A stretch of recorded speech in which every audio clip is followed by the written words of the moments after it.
Assalamualaikum warahmatullahi wabarakatuh. Bismillahirrahmanirrahim. Tabarakalladzi nazzala al-furqana ala 'abdihi liyakuna lil 'alamin nadhira. Allahumma shalli wa sallim wa barik ala habibika sayyidina Muhammadin wa ala alihi wa sahbihi ajmain, amma ba'du. Yang sangat kita hormati bersama Prof. Kures, semua tamu yang saya hormati. Ini karena Pak Rektor sudah tawaduk, jadi tidak saya hormati. Tak apresiasi tawaduknya. Karena di undangan itu, Rektor itu tulisannya Fathul Wahid, nggak ada profesornya, nggak ada doktornya. Ini benar-benar tawaduk. Begini, jadi semuanya tamu yang saya hormati, ngaji benar-benar ngaji, ini bikin nervous narasumbernya. Begini, ini mungkin ada Pak TGB, ada Pak Lukman kemarin ketemu saya di Jakarta. Orang tuh kalau ingin pinter, ini anak-anak di PPAI ini, syaratnya itu kalau ngajar itu gurunya ikut, muridnya ya ikut. Jadi Syekh Zakaria Al-Ansori itu dulu gak pinter-pinter banget, sampai dapat gelar Syekhul Islam. Karena dia itu trauma, gurunya itu namanya Ibnu Hajar Al-Asqalani itu kerennya minta ampun. Kalau melihat santri goblok itu marah betul. Kalau sekarang punya santri goblok kadang seneng karena gak nyaingi kiainya. Itu kalau ada anak UII terus dapat gelar apa di Harvard, yang bingung Pak Rektor, saya aja ada sampai kayak gitu. Punya murid itu pinter sekali, namanya Ibnu Hajar Al-Haythami. Makanya kata saya Zakaria ini, saya kalau mau ngaji ya bingung karena guru saya itu kerennya minta ampun. Kalau mau ngajar ya bingung karena murid saya ini pinter, ditipu gak bisa. Ternyata itu bikin pinter. Ya saya sekarang di sini mau ngomong seenaknya itu ada Prof. Kures, ada Dr. TGB, itu kan kayak tukang koreksi, jadi repot nanti kalau salah. Terus yang ngaji-ngaji di sini itu juga lebih pinter lagi. Pokoknya mintanya itu masuk surga lewat arahnya Gus Pak. Bikin arahan masuk surga itu kan ya tidak gampang. Tapi saya pastikan delalah Nabi hanya ngendikan mangqala la ilaha illallah dakhalal jannah. Saya sering komplain ya sama beberapa orang-orang soleh. Saya komplain betul, bukan komplain nanti komplain betul. Dia itu ngijazahi saya wiridan la ilaha illallah panjang terus ruwet. Terus saya nggak hafal-hafal, saya dimarahin. Gus kamu itu cerdas kalau ini kok udah hafal-hafal. Memang saya sengaja tidak saya hafalkan gitu. Yang ada tambahan-tambahannya itu Pak Kures. Banyak tanya.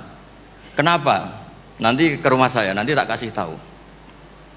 Tak kasih tahu itu si orang soleh ini nangis tobat. Padahal soleh loh. Tapi dia hanya soleh perilaku, tidak soleh secara keilmuan, jadi juga harus tobat dia. Saya cerita, di antara perlawanan ahli hadis adalah kalau hadis itu ditambahin, misalnya gini, mangqala la ilaha illallah mi'ata marrah dakhalal jannah. Jika kalau bapak kamu meninggal baru baca la ilaha 50 kali, wah sayang tidak sampai 100 sudah mati.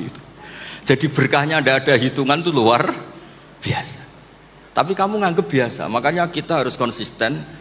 Hadisnya hanya mangqala la ilaha illallah dakhalal jannah. Jangan kamu tambahi mi'ata marrah, jangan kamu tambahi sekian-sekian, itu bahaya itu.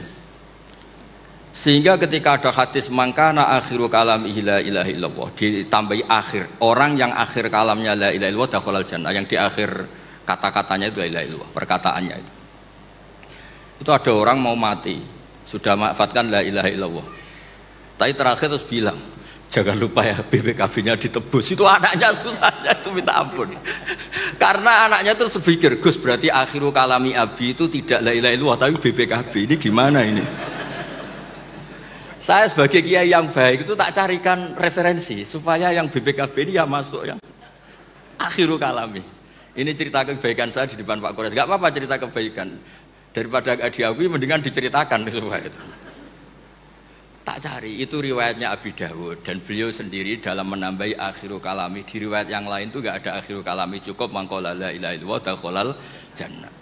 Karena itu bikin keresahan, kata akhiru kalami itu bikin keresahan. Ada yang akhir kalamnya BPKB, sertifikat. Ada yang akhir katanya nasib-nasib, apalah, pokoknya banyak yang tidak akhiru kalami. Sehingga keilmuan hadis itu harus dijaga. Makanya kata Imam Muslim, Sahihain itu Bukhari Muslim. Beliau ngendikan lam naros sorihin akdaba fi syai'in akdaba minhum fil hadis. Saya tidak pernah melihat orang soleh berdusta kayak mereka berdusta ketika meriwayatkan hadis. Ini penting saya utarakan supaya orang itu nggak gampang terjebak sama riwayat-riwayat nggak jelas. Tafsir itu menjadi kacau itu gara-gara riwayat-riwayat yang tidak apa jelas. Maka ini ada Prof. Quraisy yang sangat-sangat menekuni tafsir. Jadi penting. Jadi mengkhidmati orang Islam itu dimulai dari cara pandang. Kenapa saya menjadi orang baik? Itu sederhana sebetulnya, karena mengakui hukum. Saya ini memang kalau diundang jarang mau, kecuali ada teror-teror tertentu. Karena merasa tua, merasa rektor apalah yang bisa dipakai neror itu ya terserah. Yang penting bisa ada. Termasuk TGB kemarin itu datang ke rumah saya, tapi saya sudah bilang pasti tidak ikhlas. Ternyata betul loh undang saya. Terserahlah teror itu apa. Saya enggak, ini supaya kalian tahu ilmu itu penting, ilmu itu penting. Saya termasuk orang yang berkeyakinan, saya ini hebat kiai-kiai kampung, saya sering datang ke kiai-kiai. Tapi pas enggak acara, saya cilik kiai kampung. Saya dengan kamu tuh hebat kamu. Kenapa? Saya ini ngajar tafsir kayak tafsir Munir, tafsir Tobari itu udah fardhu ain. Kamu di kampung bikin madin, ngajarin aqaid khamsin itu fardhu ain. Ganjarannya orang yang melakukan fardhu ain itu lebih keren timbang yang melakukan fardhu kifayah. Jadi kamu lebih hebat timbang saya. Dia tawadhu, tapi memang bisa saya gitu enggak, tetap lebih hebat. Ini penting supaya ada penghormatan kita pada kiai-kiai kampung kan yang dilakukan itu selalu fardhu ain. Makanya saya tuh pernah suatu saat berpikir kenapa ada hadis orang miskin tuh masuk surga lebih dulu 500 tahun ketimbang orang kaya. Dulu saya janggal. Ternyata kalau orang miskin tuh komunitasnya itu utang beras, jadi urusan nyawa. Jadi sekali menolong temannya itu urusan nyawa, karena sesama miskin tuh pinjemnya urusan nyawa, beras. Minta anterin ke rumah sakit pas sekarat. Kalau orang kaya itu nganterin rumah sakit karena mau ke salon, penyakit kulit, kan nggak penting-penting gitu. Sehingga surganya agak lambat karena yang dilakukan selalu tidak penting. Kalau orang miskin yang dilakukan selalu apa? Penting. Tapi masalahnya zaman akhir orang miskin banyak melakukan yang tidak penting itu masalah itu. Itu nggak sesuai rencana Nabi. Itu inginnya Nabi itu kalau sudah miskin ya selalu apa? Penting. Ternyata banyak orang miskin yang perilakunya tidak penting. Karena saya pernah didatangin ibu-ibu itu miskin itu tanya, Gus doain saya kaya. Suami saya itu nganggur, saya bilang kamu siap kalau suami kamu kaya. Nanti rumahnya gaji bagus, mobilnya bagus. Lama-lama yang dievaluasi Anda, rumah bagus, mobil bagus, kok istrinya begini. Terus dia cerita, udah Gus nggak jadi, miskin nggak apa-apa. Jadi saya ini kan ya aneh-aneh orang itu aneh-aneh. Pertama yang dievaluasi mobil, rumah diganti. Lama-lama Anda. Suami kamu punya potongan gitu? Iya Gus kayaknya iya. Sudah Gus biarin miskin aja sampai mati itu. Ya alhamdulillah sampai sekarang miskin dan syukur karena berkatnya ilmu itu. Jadi saya mohon yang di forum-forum terhormat kayak ini juga mengapresiasi mungkin beberapa saudara kita di pedalaman Papua bikin jembatan darurat, di pedalaman Sumatera Aceh bikin apa yang memang mendesak. Sehingga yang namanya fardhu ain itu penting sekali. Saya punya riwayat dari kitab Ibnu Hajar al-Asqalani tadi, gurunya saya Zakaria al-Ansori. Ketika nanti di mahsyar dan secara lahir teks hadis, seorang lagi secara lahir teks hadis itu Allah itu nimbalin Rasulullah Muhammad dan Jibril. Berarti tiga, Allah, Jibril sama Rasulullah Muhammad. Terus nabi-nabi datang dan dalam jumlah yang istilahnya itu makom sing yahbitul awwalun wal akhirun. Satu makom yang semua orang itu ingin. Semua orang kena hisab, kena evaluasi, nabi-nabi ini dekat sama Allah. Itu pertama yang dikatakan oleh Nabi matur ke Allah itu, ay Rabbi ibaduka abaduka fi atrofil ardi. Yang menyembah jenengan, yang mengesahkan jenengan tidak hanya kita. Orang-orang di pelosok, di pedalaman semuanya mengesahkan jenengan, semua mentahlilkan jenengan, semua mentasbihkan jenengan. Tidak yang sekedar di forum-forum kayak gini. Terus Allah bilang iya. Nah sekarang itu krisis keilmuan karena agama ini diambil oleh ya bisa dikatakan hal-hal yang besar kayak acara-acara yang besar apa. Meskipun ini pas acara besar justru itu saya fair ngomong ini supaya sama-sama ingat. Jadi yang dikatakan agama itu nurul yamsi bihi finnas, menjadi nur yang menyinari hati manusia. Bukan tentang ormas besar, masjid besar, kampus besar, itu bagian dari itu. Tapi ini bukan segala-galanya. Sehingga semua orang itu perasaan hubungannya dengan Allah itu privat, tidak diambil alih oleh ormas besar atau lembaga besar atau komunitas besar. Ini penting supaya orang itu merasa bagian dari hamba Allah. Makanya ada munajat, ada beberapa ibadah yang tidak disunatkan jamaah. Ini kan unik, Islam itu mengharuskan jamaah, tapi ada ibadah-ibadah yang malah tidak disunatkan jamaah, sehingga orang hubungannya dengan Allah itu asik. Terus kedua, ini terakhir nanti Pak Guras yang cerita panjang lebar. Perilaku ilmu itu di atas perilaku ibadah. Dulu Masjid Haram itu keren, tapi karena salah kelola, itu diisi berhala-berhala yang ingin dapat berkahnya Ka'bah. Jadi orang kafir itu unik, mensyirikkan Allah tapi dekat Ka'bah. Jadi percaya Ka'bah itu keramat, supaya Tuhan ini dapat berkah malah diletakkan pinggir apa? Ka'bah. Jumlahnya 360 berhala. Tapi di saat yang sama orang kafir itu jumawa, mereka ini orang-orang baik. Buktinya menjadi sadanatul bait, menjadi pelayan-pelayan Ka'bah. Nabi saat itu terpinggirkan, hanya sholat di Syi'bu Mina. Nabi dengan para sahabat itu makan daun, makan apa, dan sholat di Syi'bu Mina. Tidak di tempat yang terhormat yaitu Al-Masjidil Haram. Ketika para orang kafir jumawa bilang, bagaimana Muhammad orang terhormat sementara dia ibadah saja di lereng-lereng gunung, sementara kita adalah sadanatul bait, kita adalah ahlu sikoyatil had. Ini supaya teman-teman yang nggak ditakdir jadi kayak Pak Lukman, Menteri Agama. Itu Menteri Agama itu ya repot. Dia agamanya formal, terus kayak Gus Bak tidak formal itu kan ya repot juga itu. Makanya saya ini nggak pati berani sama Menteri Agama. Nanti dia anggap Islam saya tidak formal kan, jadi kayak. Itu terus Allah ngendikan aja'altum siqayatal haji wa imaratal masjidil haram kaman amana billahi wal yaumil akhir wa jadab. Allah itu bela Nabi. Jangan pernah pakai ukuran bahwa ibadah haji merawat Baitullah itu menjadi ukuran lebih baik. Ukuran lebih baik adalah ketika itu orang ibadah secara benar, yaitu tauhid. Ini orang sudah lupa bahwa pernah Allah itu ngeritik siqayatal haji wa imaratal masjidil haram. Makanya saya itu kalau ngelepas haji itu dulu sering ngelepas haji orang umroh. Sekarang kayaknya orang-orang trauma. Karena saya kalau ngelepas haji itu begini. Kalau menurut hadis yang sering dipasang di BRI, di BNI itu al-hajjul mabrur laisa lahu jazaa'un illal jannah. Itu populer sekali hadis itu. Terus ini ngelepas orang haji, saya ngomong gini ngelepas orang haji. Tapi jenengan yang fakir sabar juga surga. Ibu-ibu nyabarin suami yang enggak jelas juga surga. Suami-suami yang nyabarin cerewetnya istri juga surga. Orang ingin haji enggak kesampaian tapi enggak ngomel-ngomel sama Allah juga surga. Kayaknya yang punya rumah itu kayak kecewa itu. Terus saya bilang enggak tahu saya. Terus saya bilang jenengan angsal kecewa kalian kulo. Yang saya takutkan tuh kalau Allah yang kecewa kata saya itu. Karena saya diundang orang haji terus dalil-dalil haji yang lain ngenes karena enggak bisa haji kata saya itu. Ternyata betul. Hampir semua yang hadir itu ngapresiasi saya. Gus matur nuwun Gus. Biasanya kiai-kiai itu kalau diundang untuk haji, dalilnya haji terus bikin kita nelongso, bikin kita tersiksa karena kayak yang masuk surga itu yang haji saja kita ada masuk surga. Semenjak itu sudah terkenal. Jangan undang Gus Bak kalau ngelepas haji kan. Saya itu punya kitab makalahnya Abdul Hasan Asyadili yang menjadi Thariqah Asyadili yang terkenal itu.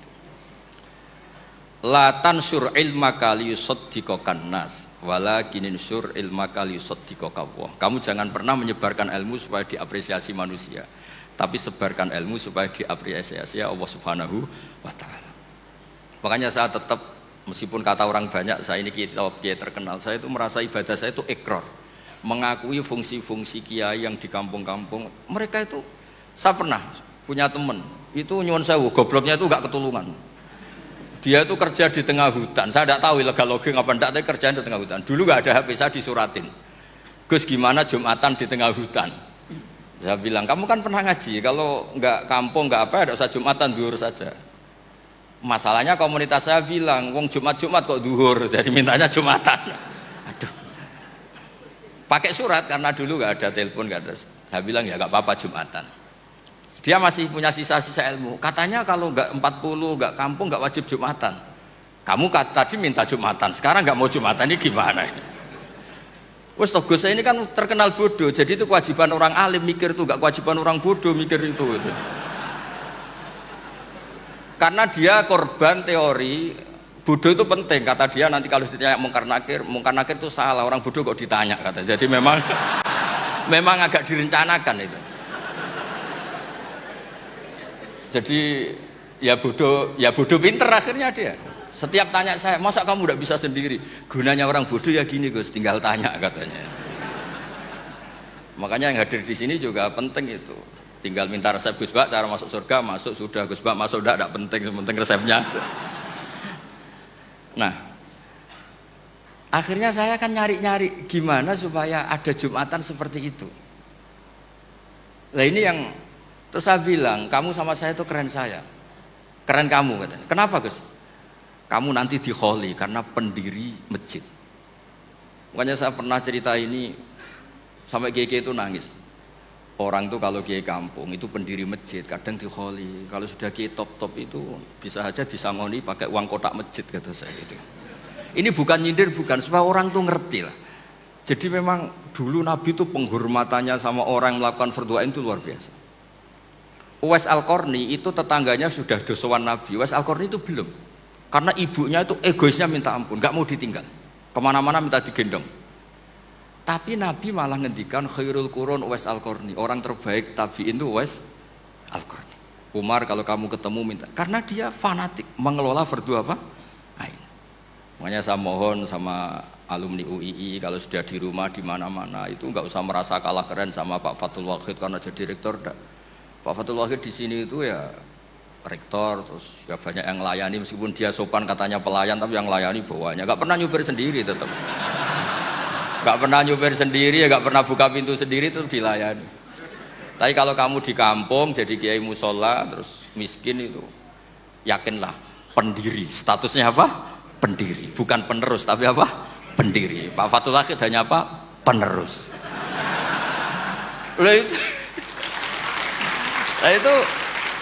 Lah kacaunya kiai kampung setelah tak kasih tahu gitu, emang bener-bener sama saya terus gak sopan. Waduh. Ya tapi saya ikhlas lah atas nama ilmu. Bener-bener gak sopan. Waduh ini ya. Sopannya itu pendak kalau dia iskal hukum karena sinaune serius saya tanya, Gus ini hukumnya gimana? Akhirnya sopan lagi. Dia gak bisa, ilmunya gak cukup untuk menjawab. Ya tapi apapun itu yang namanya ngaji itu pengakuan ikrar ya. Jadi penting, makanya kan diantara hebatnya Rasulullah SAW itu kata Imam Ghazali, nggak ada pemimpin justru kena khitab wahfid janahaka liman ittaba'aka minal mu'minin. Muhammad, kamu harus merendahkan diri kamu liman ittaba'aka, sama orang yang ikut kamu, sama santri kamu, sama orang yang percaya sama kamu. Kayak apa Allah mendidik kekasihnya? Jadi yang disuruh sopan malah nabinya. Jadi kalau andekan di era modern Pak Fathul Wahid yang sopan sama mahasiswa itu yang penopang kampus. Kayak apa? Makanya kata Imam Ghazali, andekan mental ta'azzus atau takabur, andekan keangkuhan itu hal yang baik, lama amarallahu ta'ala habibahu biqauli ta'ala wakhfid janahaka limanit taba'aka minal mu'minin. Nah tentang visi ya, visi itu gampangnya tadi, agama ini kan menentukan halal haram. Zaman apapun, teknologi apapun, mesti pertanyaannya ini kalau baik ya halal, kalau buruk ya haram. Misalnya ada teknologi yang orang bisa ke Mekah 2 detik atau 2 menit. Orang tetap pertanyaannya, saat itu ibu kamu sekarat apa enggak? Anak kamu sakit apa enggak? Punya kewajiban fardhu ain apa enggak? Kalau punya fardhu ain kamu tinggal pasti orang nganggap masalah. Ya kan? Apapun kayak kamu, teknologi mutakhir kayak apa? Ya seperti misalnya peristiwa kamu pejabat, pas daerah kamu ada musibah banjir, kamu tinggal iktikaf di Ka'bah, tapi orang nggak anggap iktikaf itu ngawur itu mesti orang itu. Karena meninggalkan fardhu apa? Ain. Saya di sini kata orang banyak kan keren, misalnya sama ahli tafsir Quraisy. Tapi misalnya saat ini istri saya sakit atau anak saya sakit, pasti dianggap ngawur itu, karena meninggalkan fardhu ain. Jadi fardhu ain itu menurut saya segala-galanya. Makanya saya sering ngaji di majelis saya itu saya sering cerita, kata Allah dalam hadis qudsi, ma taqarraba ilayya abdi bisyai'in ahabba ilayya mimma aftaratuhu alaih. Tidak ada ibadah yang paling saya sukai sebagaimana ibadah orang melakukan fardhu. Jadi fardhu ain ini adalah konstitusi. Berarti orang-orang yang sekarang nyari makan untuk keluarga dan statusnya fardhu ain itu lebih keren ketimbang misalnya orang nyari kekayaan untuk rofahiyah, untuk takmilah, untuk penyempurnaan, untuk sekunder. Nah di sini pentingnya peletaan hadis orang miskin itu masuk surga lebih dulu 500 tahun ketimbang orang kaya. Tapi saya bilang ke santri-santri saya, tapi jangan kamu berpikir kalau Bilal itu surganya lebih dulu ketimbang Abu Bakar.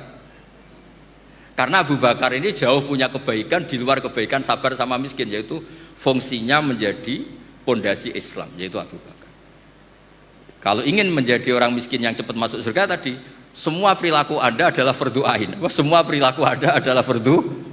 Itu kan ya berat.